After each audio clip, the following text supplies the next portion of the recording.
PR Connections Radio presents Ethics Realty is a full-service real estate agency that provides a service for finding the ideal property for residential, commercial, and investor-centered clients. Whether you're a first-time buyer or a seasoned buyer or investor, they provide service to all and listen to understand your goals and needs. For more information about their wealth and investment-centered services, call 702-518-1606 or visit their website, ethicsrealty.net. Hello, everyone. Welcome to Evelyn's Roundtable. This podcast highlights a host of relevant topics. Our conversations share voices of women of color, Black women veterans and veterans, allies, candidates, and elected officials, entrepreneurs, teachers, students, and others.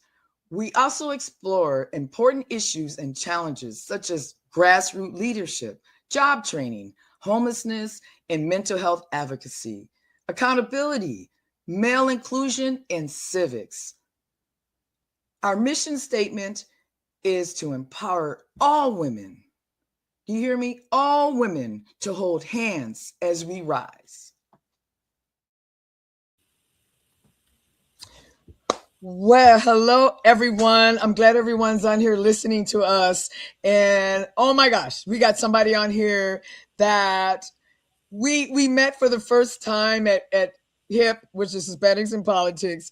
And then we had a conversation and oh my gosh, it was like we've been friends forever and knew each other for a long time. And all that. So I just want you to please just introduce yourself and tell a little bit about yourself. Absolutely. Well, first of all, Evelyn, thank you so much for having me. I really appreciate it. Yeah, you were saying we met at an event and we just had some really good conversations after. So it's such a privilege to be on your podcast with you. So my name's Gwynneth Smith. I am a Chief Deputy DA here in Clark County in the juvenile division. So I'm working with kids and families in our family court system virtually every day I'm in court. I am also one of your newest candidates for family court judge this cycle. So I'm going to be running for Department D in family court. And just really excited to be here, excited to talk about what I do and why I'm going to be running for the bench. I really think, I'm running because I think that our family court judges make some of the most important decisions in our court system for our kids and families that have consequences for kids and families for a lifetime. And so we really need our best people on the bench. And I'm excited to speak to you tonight. That's interesting that you said that because I was on a Zoom that had some judges on there that were going to run. And that was one of the things that came up. And that's one of the questions that I asked, don't forget who you were and why you started off and why you're doing this and treat people with dignity when they're in front of you because they're scared. And they don't know if they answer the question right or if they answer this way and know that you're making a decision about somebody's life. Mm-hmm. It's not like, we're choosing which lollipop we're going to eat today. No, this goes very in depth and has long cycles of things that go wrong or can go wrong, Yeah, absolutely. And, it's interesting you bring up kind of the way a lot of people feel, I think, when they come into family court, which can be a really intimidating process. And one of the things I always have at the forefront of my mind in domestic cases, which is a big part of what family court does, so child custody and divorce. The latest figure I heard is like 65 to 70% of the litigants in those domestic cases are not represented by an attorney. They're what's called pro per litigants. And so they're coming into court by themselves. And it is just, I think, such an intimidating experience, a scary experience. Family court judges, on these cases are making decisions about basically the two most important things in a person's life, which are number one, of course, your children, but number two, your finances. And so to go in there, if you're by yourself, if you're not represented, it is so important to have a judge on the bench who's knowledgeable and experienced, but also, as you said, treats people with fairness and with dignity, has a calm demeanor, because these can be such highly emotional cases. So we want to help people be able to go through the court process at one of the worst times of their lives, as calmly as possible, with as much dignity and respect as possible. So that's a really important point.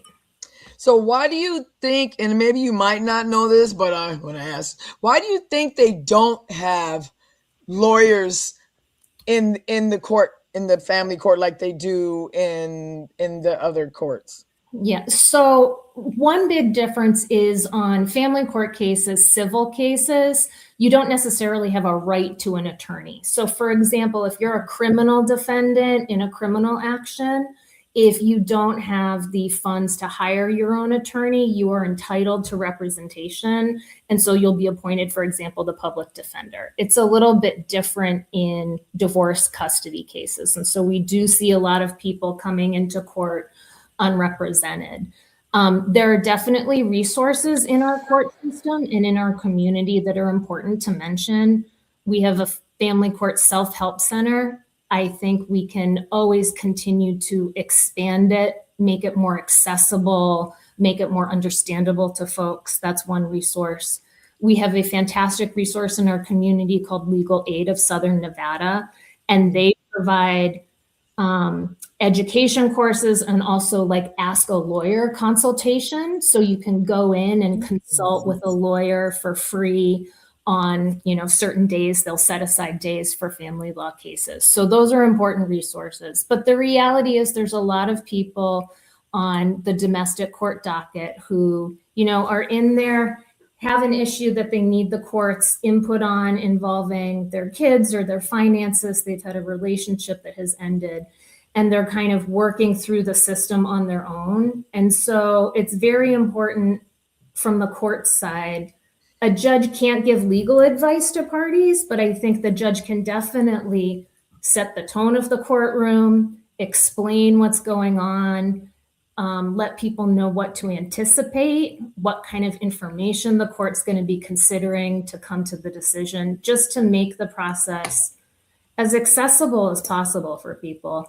The other thing I will say, and I always, when I talk to people about family court, I like to take the opportunity also to make sure people know everything that family court judges do. So I think most people think, right, of divorce and child custody, and that is a big part of what family court judges do. However, 12 of the 26 judges also hear different kinds of dockets. So they hear juvenile delinquency dockets, juvenile dependency caseloads, which are cases involving children in foster care, and youth and adult guardianships. So when you think of all of those different topic areas that a family court judge can be responsible for, you can really see, as I said at the beginning, the impact of the decisions that happen in these cases. They have an immediate impact for kids and families, right? Who a decision is made and then the family has to go out, implement that decision.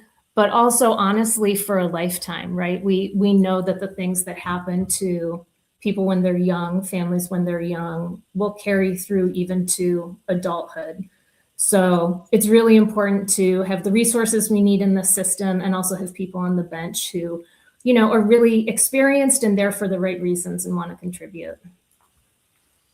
No, that was good, because that was one of my questions, because people really don't know what to expect, and they don't know what judges do. And can you tell everyone here how long are you a judge? Like the years when you know what I'm saying? Yeah, that's a really good question. It's a really good question. And listen, I think for the public, I really appreciate you having me on and having other people on your podcast, because our judge races are some of the most important in our community. And they're also really hard, I think, for people in our community to know who to vote for. They're those races when you get your ballot and there's a ton of names and you may not know any of the names or you only know some of them. And so having the opportunity to, meet with you and speak with you and introduce myself is great. So district court judges and family court judges are a district court judge in Clark County. We have 6-year cycles. So every 6 years, you can run for another term. So if I'm elected in 26, which I hope I am, I would take the bench in 27 and then be on the bench in family court for the next 6 years. Yes. And that's, I mean, do you know why they have such a lengthy, because, others, assembly and all them, they're only a couple years. So why do you, I'm just curious. I'm not saying, I don't know if you know the answer, but I mean, that's just kind of interesting that you're on there for 6 and somebody that does assembly is only on there for a couple. And I was just like, wow. It's interesting you bring that up. I've never thought about it and I don't know the answer to that question. I'm sure there's pros and cons, right? Like a con is maybe, that's too long a cycle and maybe, someone's on the bench and it should be a shorter cycle. On the other hand, we want our judges to be really experienced. They have a lot of different caseloads that they need to develop expertise in. So there's that on the other side. But it's an interesting point. I actually had never thought about that. Yeah, but I mean, once you're saying this right now, it kind of does make sense because sometimes a case can last 2 years, right? Or 3 years or something like that. So, okay, well, we kind of answered our own question, didn't we? Well, that's kind of good. I mean, I just didn't think about it until now. Like, well, why is that like that? No, these are good questions, Evelyn, because I think these are questions that like lots of people in the public, when they think about judicial races, have these questions. Yeah. And you're right. And going back to making a decision on somebody's life. I mean, that's a forever impact, period. It is. And like, wow, wow, this, you affected somebody and I've been going to a lot of judges like on Zoom and when they're letting us all know what they're doing, and I make sure I go to those and those are some of the questions I'm asking you. Like, are you really thinking about who's in front of you? Because we need to be thinking about that. But again, the other one is like, don't forget where you came from. Don't forget why you're doing this. Don't think that, oh, well, that person in front of me knows I just had a bad person in front of me. Well, that person don't know that. They don't know that you just went through a whole bunch with another case. And so they're just coming up to like, okay, here's my case. But if you treat it like you just, because of the other person you had a problem with, well, that has nothing to do with that other person right there.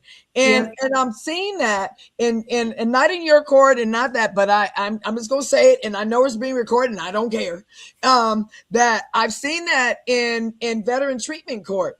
And it very much upset me that I'm sitting there and I'm watching this judge, district court, act like we're in a reality show. I'm like, wait a minute. You are talking about people's lives and you're doing the neck thing. And I mean, I'm like, well, wait a minute. That's kind of unprofessional. Just a little bit, I think.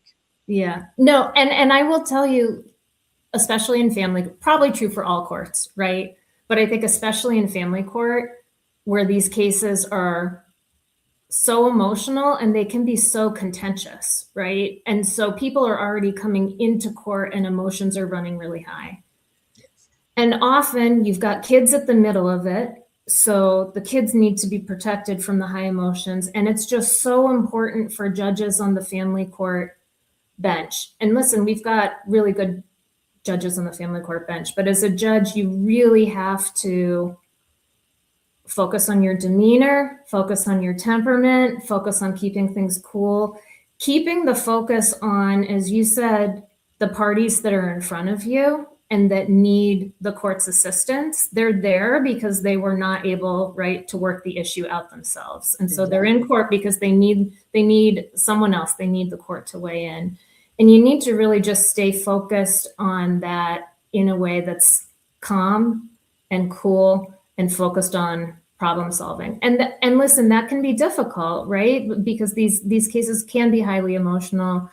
And in family court, the dockets are really crowded. Judges have a lot of cases on their calendars every day. And so you have to, I think, make just a real conscious effort with every single case that is called. This is a unique family that's in front of you. These are real people with real lives that are in front of you. And you have to give them 150% of your focus and your attention for the time that they're there. Because it may be one of 20 cases on your docket for the day, but for that family, they may have been waiting 4 or 5 months finally for the opportunity to come before the court and get a decision. And so for them, it's, been the biggest thing in their life for months. Exactly. So why would you act like you're in a reality show and we're just doing this? I'm just like, no, that's not cool. That's not good. And I'm going to bring up Judge Walker just because he's in veteran treatment court, but I just seen him the way I really liked the way he handled veteran treatment court last week. And it was really tough because there's 3 that went before him and they're not doing what they need to be doing, but he handled it with dignity. He even told them, I'm not trying to be mean. He really made sure that they understood that I'm not doing this to you because I wanted to. I'm doing it because these are the reasons why I had to do it and because of what you did and this and that, right? So It was really nice. And he stayed, like you said, calm. The voice didn't go, I was like, wow. I'm sitting there just like, wow. This is what I'm talking about. Yeah.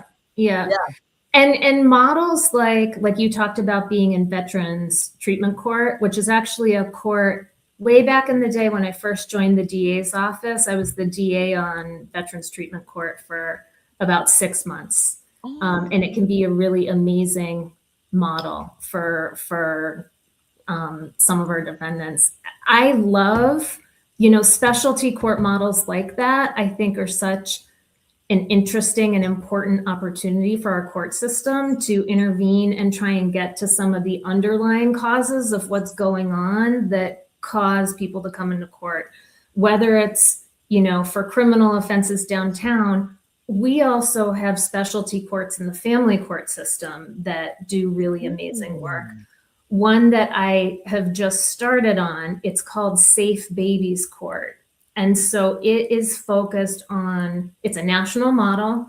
We just started here in Clark County about 6 months ago. So we're building up our docket. I think we've got like 10 families or something on our docket right now. And it's this really intense resource model, and families come back before the judge much more frequently, focused on our youngest kids in foster care. So 0 to 3, parents first time that have entered the foster care system, they have a very young child.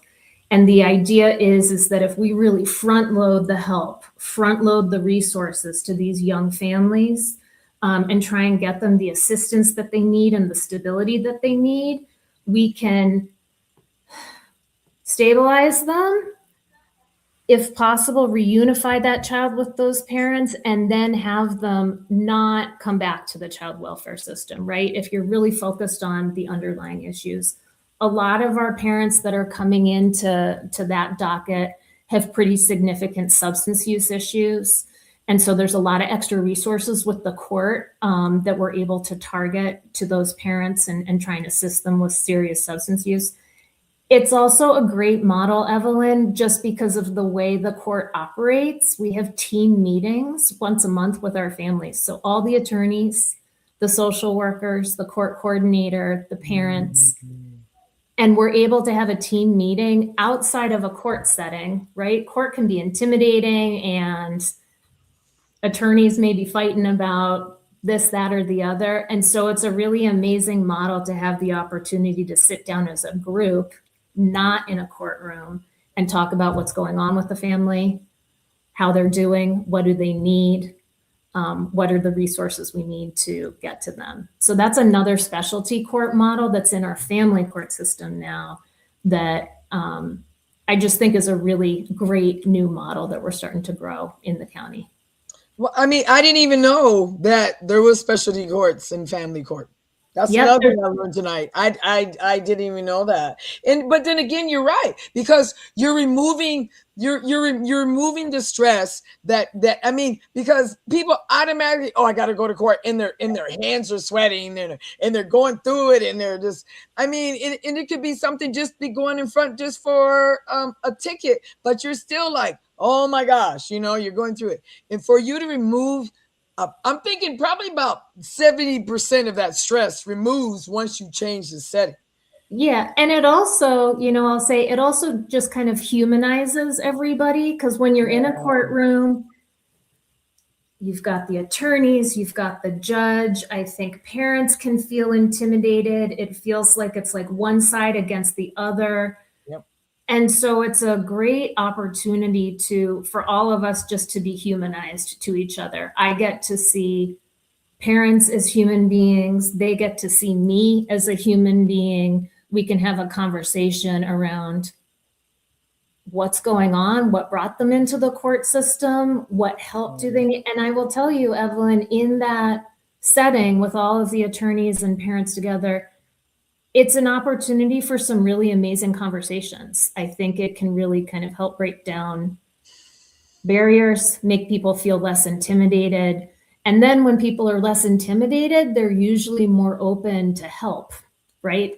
It's easier to accept help if you're not feeling like you're at odds in a courtroom all the time with people. Yeah, or you're not constantly have to argue, and you don't constantly have to feel like you're back up against the wall, right? Yeah. And you're trying to breathe, and you're trying to, oh well, wait a minute, and every time you say something, you get slapped down on, oh no. Well, you know what? You came in 8 minutes late, so we're gonna do this, and it's like, wow, things do happen, and I'm not saying be oh, everything's good, because it's not, but I'm still saying, like you said, this is life.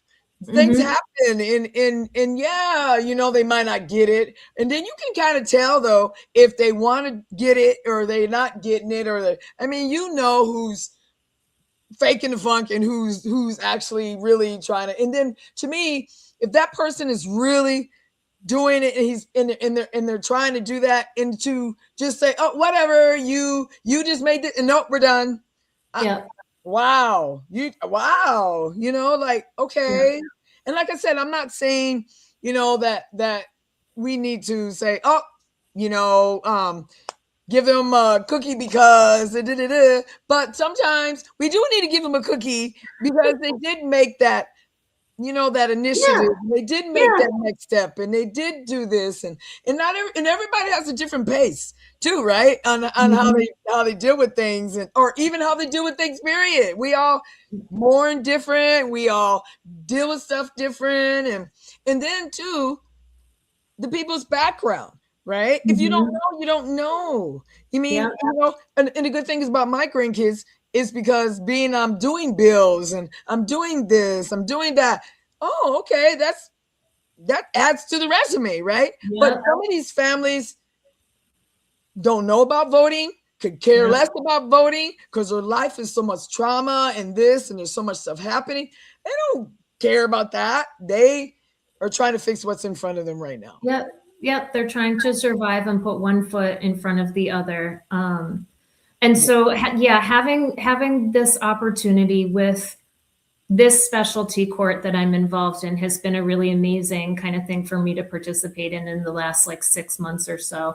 There's other specialty courts and family court also that I'm involved with. I tend to get myself involved in a lot of these these different models because I believe in them, and because I really it's motivating for me to engage in a process where I feel like we're getting to the underlying issues, right? And really trying to solve the underlying issues. So a couple of other really amazing specialty courts in the family court system. There's a family court judge named Sunny Bailey who has started a couple of different courts. The first one she started is called Day Court. It's a delinquency diversion court for kids who have a diagnosis of autism. So really focused on bringing the assessments to those kids, the services to those kids, working with their parents, so that once that is in place, it really reduces and addresses the delinquent issues that brought that child into the court system. The other one that she started most recently in the last year, and that I have been participating in and is really an amazing resource, is called NEAT Court. And this is a court focused on resources for kids in child welfare and juvenile delinquency who have fetal alcohol spectrum disorder. And unfortunately, that is a diagnosis that we see in our systems. And it can cause, significant issues for these children, and significant issues for these families and for the caregivers who are working hard to care for these kids. And so it's an important program because it really helps kids get an accurate diagnosis. And it's really hard with the resources in our community to sometimes even just be able to get in and get the assessment to get the diagnosis, and then also the services. And again, it's one of those models where if you're focused on what the underlying causes are, you really have a much better shot at seeing this young person not continuing to escalate in the court system, which is, of course, what no one wants. It's just something to me. I've lived in this town for a long time. I've been here since 1999, and it's just interesting to me that if we do something on that strip, oh my gosh, everybody's racing, right? Oh, the strip. Oh, we raise, so parking is horrible. None of us want to go down there because we know parking is $25 an hour and all that. Who wants to do that? And we're talking about, and I get that the strip is our bread and butter, and why we don't pay state taxes, why we don't pay state taxes. I understand that. But it's like, well, wait a minute. It's almost, it seems like to me like there's two different worlds. Like the ones that we are all living in it and we're dealing with it every day, and the strip life. I'm just like, well, wait a minute. But it's almost like I don't understand why they don't know they don't go together. Like they go together, y'all. Because you have these were people, and there's people that are working on a strip or working at a school or like what you're doing, and it's just like they don't think about it. To me, don't care. Let me really put it that way. Yeah. There's a whole huge community here, right? Full of kids and families who are doing their very best. There's a lot of stressors in our community, as we all know. I think it's a tough time to be a kid. I think it's a tough time to be a parent. There's just a lot going on that puts a lot of pressure on our families. We have a lot of kids and parents, struggling with mental health and trying to get access to resources for mental health. And you can sometimes see when you don't address those issues, we can have families come into the court. It can exacerbate the issues that we see in the court system. So one of the kind of unique aspects of my background, and one of the reasons I'm running for family court, in addition to being a DA, I trained as a clinical psychologist before I joined the DA's office. So I've worked with kids and families for years in that capacity, like as a therapist. And it makes an impression on you. It gives you like an educational background, but more importantly than that, it gives you that experience of working with a family week after week as their therapist, or working with a child and seeing the impact of decisions that may be made in court on them, on their families over the long term. And so, for me, that background was it was one of the reasons why I decided to go to the DA's office and to work as an attorney in this setting, because I had been working as a therapist, as a psychologist with kids and families who were involved in the system. And I was just watching these decisions being made and seeing how consequential they were for my families. And I don't know what it says about me, Evelyn, but at a certain point I was like, nope, wait, I got to go into the court. I got to be the one arguing in the courtroom. Yep. Yeah. And by the way, can you tell us about that you're running. Everybody, she's running. She's I'm running for running. judge. So can you tell us about how to get a hold of you, how they can donate, how they can help, your website, your emails? Can you give us all that? Yes, of course. Yes. So my website is gwynethforjudge.com, and I'll spell it because my name's a little strange. It's GWY as in yellow, NNETH, number 4, judge.com. And if you go there, you can get background information on me. You can donate if anyone is interested in donating. That would be wonderful. I'm on Instagram at Gwynneth for Judge. I'm on Facebook at Gwynneth for Judge.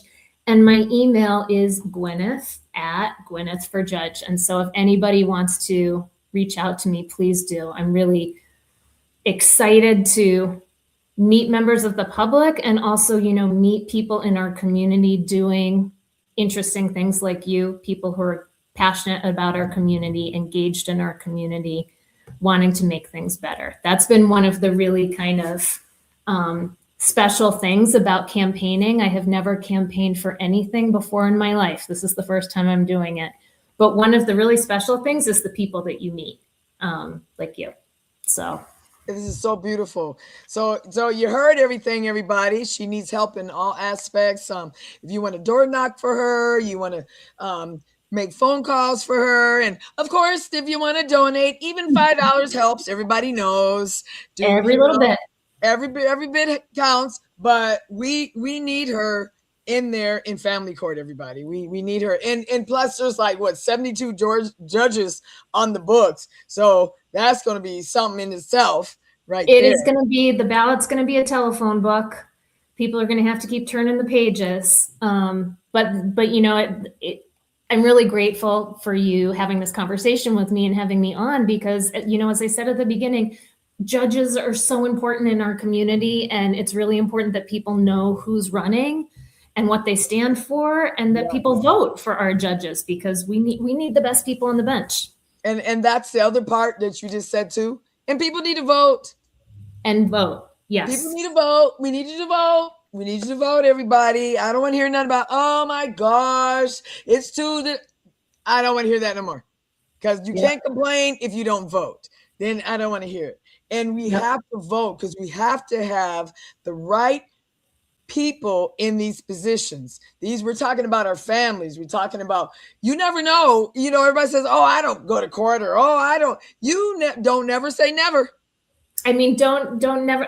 First of all, I hope I don't see, if I never see you in my courtroom, that's great. But a lot of people do have to come to family court, and it might be you, or it might be, your friends or your family, or your family court ends up touching virtually everybody in our community in some way. If it's not your family, it's going to be someone that you know and care about. And when you go into that courtroom, you want to know that you are in front of a person who's really experienced, knows the law, knows about kids and families, cares, and just has that demeanor and temperament that can help a stressful process be as less stressful as possible. It's a stressful process to start with. And so anything that can be done to, make it more manageable for families, I think is important. Wow. Well, thank you. This has been quite an interview. I've loved it. And definitely when you win, you're going to have to come back on. And I know I didn't get a chance to ask you everything, but I know you support women. I know you support veterans. So I don't have to ask you that because I know that already. Yes. And, just good luck to everything. I'm in your corner. I got you. And I appreciate whatever I can bring to help, I definitely would do that. And I appreciate it so much. It's really, it's great that you're doing this podcast. It's great that you're bringing people on so the community can hear from, whether it's a judicial candidate or some other kind of candidate or community leaders. It's an important service that you're doing. And I feel lucky that I got to speak with you tonight. Thank you. Thank you.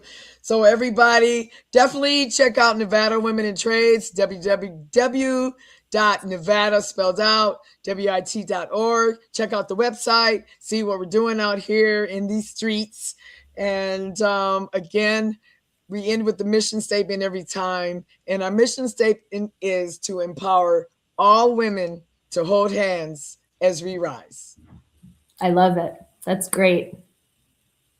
This podcast is brought to you by NVisionU. NVisionU has discovered how to impact spirit, body, and soul with spray technology in just 30 seconds. With NVisionU, you can achieve optimal health and start living the life you have always dreamed of. Use the promo code NVisionU.com/VernDix to take control of your health naturally. PR Connections Radio thanks you for watching this podcast. Check out more episodes of this show and our others at prconnectionsradio.com.